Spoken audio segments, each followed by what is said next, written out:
This is a video response to Prime92's question of how do you display your models. Well, eons ago about 10 years ago, 12 years ago, I started collect Gundam models. At the time, I only collect 1 to 100 and SD Gundam. I collect both non-grade, high grade, and master grade. But life was simple. Everything is the same scale, so I keep everything according to the series. I used to have 4 shelves above my bed, where I keep all of my models there.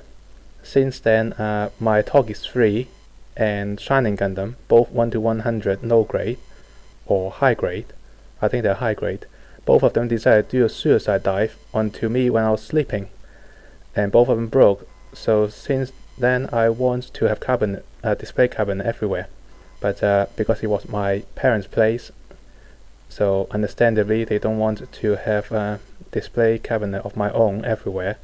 Simply we don't have enough space. But since then I get a job, and because of my job I have to move to another place, and we decided to get a house for my own. And since it's my own house, I decided to buy my own display cabinet. So now I haven't moved everything in here yet, but now they are in glass cabinet, safe from suicide diving. And this, because I only got a limited amount of display cabinet at the moment, I decided to keep things according to size. So you can see here 1 to 100 Gundam models is now next to 1 to 72 Valkyrie Messiah, 1 to 10 SIC Kamen Rider, 1 to 100 Virtual On models, all of them in one shelf. And another thing that come up afterward is the 1 to 144 00 Gundam series. When I first looked at the 00 Gundam series, I loved them in the 1 to 144 form. Simply they were great articulation, very detailed model. I thought that I would save myself money and collect the 1 to 144 instead. So I break my trend, so they can't be next to them because they're too small. So they are now in another shelf. So you can see the 00 series, the 1 to 144 Super Robot War series, the Seed series, the 2 Cerberus Hound, and something I don't know what it is. And then be easily influenced. Someone decided to tell me that, oh, I should collect some 1 to 12 scale item as well. And foolishly enough, I decided to respond to them and buying some 1 to 12 scale stuff. So they are on a different shelf. So these are the Trigon series, the Bushun Shinki series. I got 1 or 2 Saint Seiya Myth Cloth out of curiosity.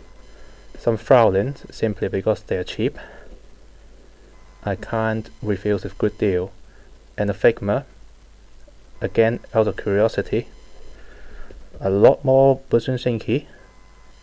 The Moenbine training figure, and the combined robot. One of the most recent prize possession I got out of the Bushun Shinki line is Espadia, Langamentos, and the combined armor from Heracles. I think it's Heracles. Yeah, it's Heracles, something like that.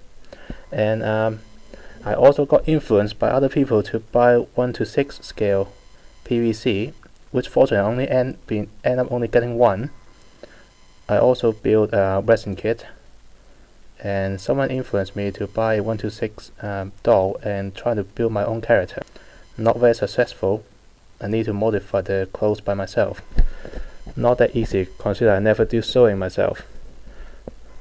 And as for anything that I believe they are not easy to break, I put them onto an open shelf, such as the Transformer and a Megazord.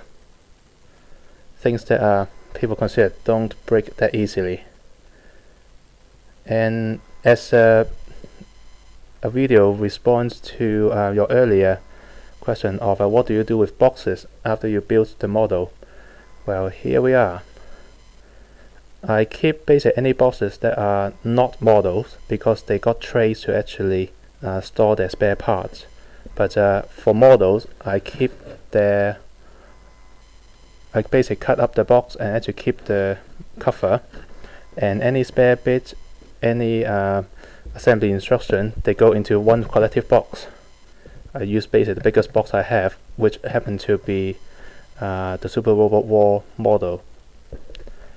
Yeah, a lot more unbuilt models, a lot more cases,